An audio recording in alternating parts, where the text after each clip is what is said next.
নবীর সুন্নতগুলোর কথা যদি বলেন, এটা হলো ইসলামের উৎসগুলোর মধ্যে দ্বিতীয় গুরুত্বপূর্ণ। যদি ইসলাম সম্পর্কে জানতে চান, 1 নম্বর উৎস হচ্ছে কোরআন, আর দ্বিতীয়টা আমাদের নবীর সুন্নত। এই দুটো উৎস ছাড়া ইসলামকে ভালোভাবে বুঝতে পারবেন না। দুটোই গুরুত্বপূর্ণ, পবিত্র কোরআন এবং আমাদের প্রিয় নবী মুহাম্মদ সাল্লাল্লাহু আলাইহি সাল্লামের হাদিস। আর সুন্নতগুলোর গুরুত্বের কথা যদি বলেন, আল্লাহ পবিত্র কোরআনে বলেছেন সূরা নিসা অধ্যায় নম্বর 4 আয়াত নম্বর 59, আতিউল্লাহ ওয়া আতিউর রাসূল, আল্লাহকে মানো এবং রাসূলকে মেনে চলো, এবং যারা তোমাদের মাঝে ক্ষমতার অধিকারী। তবে কোনো বিষয়ে তোমাদের মধ্যে মতভেদ ঘটলে উপস্থাপিত করো আল্লাহ এবং রাসূলের কাছে, যদি বিশ্বাস করো আল্লাহ এবং শেষ বিচারের দিনে। এটাই উত্তম এবং এটাই পরিমাণে প্রকৃষ্টতর।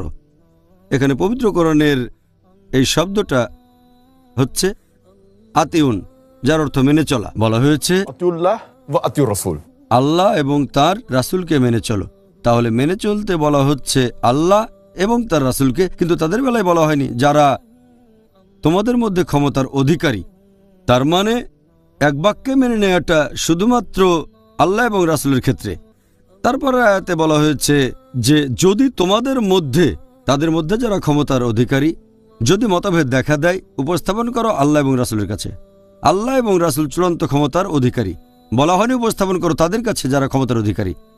আমরা জানি যে অনেক সময় বিশেষজ্ঞগণ একমত হতে পারেন না। যদি তাদের মধ্যে এমন মতভেদ দেখা দেয়, আল্লাহ এবং রাসূলের কাছে ফিরে যাব আমরা। যারা আল্লাহ রাসূলকে মেনে চলেন তাদের অনুসরণ করব। এটাই হলো নবীর সুন্নতের গুরুত্ব। এছাড়াও এখানে দুটো কথা বলা হয়েছে যে আতিউল্লাহ ওয়া আতিউর রাসূল, আল্লাহকে মানো এবং তার রাসূলকে মানো। আল্লাহকে মানো মানে কোরআন মেনে চলেন, আর রাসূলকে মানো মানে নবী সাল্লাল্লাহু আলাইহি সাল্লামের সুন্নাহ, নবীর সহিহ হাদিস।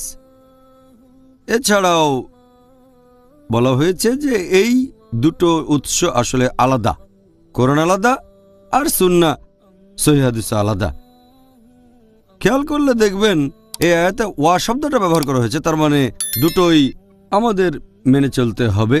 এখানে সুম্মা বলা হয়নি আতিউল্লাহ সুম্মা আতিউর রাসূল, যে অথবা রাসূলকে মেনে চলো, দুটোই একসাথে মেনে চলতে হবে। তাহলে ইসলাম ধর্মকে সঠিকভাবে বুঝতে পারবেন। আর এই আয়াতে কথাগুলো যেভাবে বলা হয়েছে যে আল্লাহ এবং তার রাসূলকে মেনে চলো, দুটোই সমান গুরুত্বপূর্ণ। বলা হচ্ছে আল্লাহ এবং রাসূলের কাছে উপস্থাপন করো, তার মানে আল্লাহ এবং রাসূলের নির্দেশ দেখবেন, শুধু আল্লাহ না, শুধু রাসূল না। ইসলামিক শরিয়া বুঝতে গেলে এই দুটোই খুবই গুরুত্বপূর্ণ।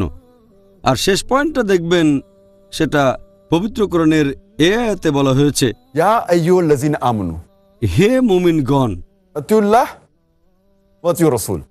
তার মানে আল্লাহ এবং তার রাসূলকে মেনে চলবে সব বিশ্বাসীরা। এটা শুধু সাহাবাগণের জন্যই নয়, অথবা কয়েকজন বিশ্বাসী না, সব বিশ্বাসীদের জন্য। পবিত্র কোরআন বলছে সূরা জিন অধ্যায় নম্বর 72 আয়াত নম্বর 23, বলা হয়েছে যদি আল্লাহ তার রাসূলকে অমান্য করো তাহলে তোমাদের জন্য রয়েছে দোজখের আগুন, সেখানে তোমরা চিরস্থায়ী হবে। তার মানে যদি আল্লাহ এবং রাসূলকে মেনে না চলেন তাহলে দোজখে থাকবেন, বেহেশতে যেতে পারবেন না। এছাড়াও বলা হয়েছে যে যদি আল্লাহ তার রাসূলকে অমান্য করেন আপনার কাজগুলো নিষ্ফল হবে। আল্লাহ বলেছেন সূরা মুহাম্মদ অধ্যায় নম্বর 47 আয়াত নম্বর 33, আল্লাহ এবং তার রাসূলের আনুগত্য করো, তোমরা তোমাদের কর্মকে বিনষ্ট করো না।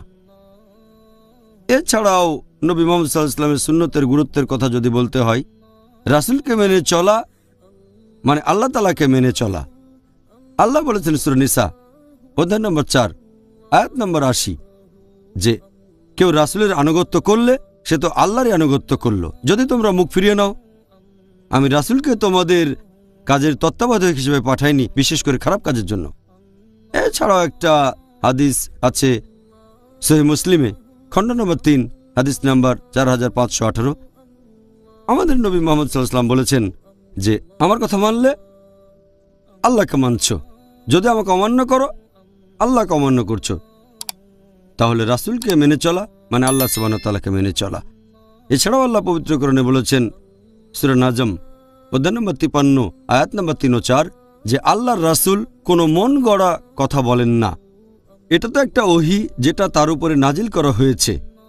আর নবী মুহাম্মদ সাল্লাল্লাহু আলাইহি ওয়াসাল্লাম বলেছেন, এটা আছে সহিহ বুখারীতে খণ্ড নম্বর 9 হাদিস নাম্বার 7280, আমাদের নবী বলেছেন যে বিশ্বাসীদের মধ্যে কিছু লোক থাকবে যারা বেহেশতে যাবে, আর কিছু লোক বেহেশতে যেতে অস্বীকার করবে। তখন সাহাবাগণ বললেন, বেহেশতে যেতে কে অস্বীকার করবে? নবী বললেন, যারা আমাকে মেনে চলবে তারা বেহেশতে যাবে, যারা আমাকে অমান্য করবে তারা অস্বীকৃতি জানাবে। আর এছাড়াও পবিত্র কোরআন বলছে যে যদি আল্লাহর রাসূলকে মেনে চলেন আল্লাহ আপনাকে ভালোবাসবেন। আল্লাহ বলেছেন সূরা আলে ইমরান অধ্যায় নম্বর 3 আয়াত নম্বর 31, আল্লাহ বলছেন মুহাম্মদ সাল্লাল্লাহু আলাইহি সাল্লামকে, বলো, তাদের বলো, যদি আল্লাহকে ভালোবাসো আমাকে অনুসরণ করো, মানে রাসূলকে। আল্লাহ আমাদের ভালোবাসবেন, আমাদের অপরাধ ক্ষমা করবেন। তাহলে রাসূলকে মেনে চললে আল্লাহ তাআলার ভালোবাসা পাবেন। এই হলো সুন্নতের গুরুত্ব ইসলামে।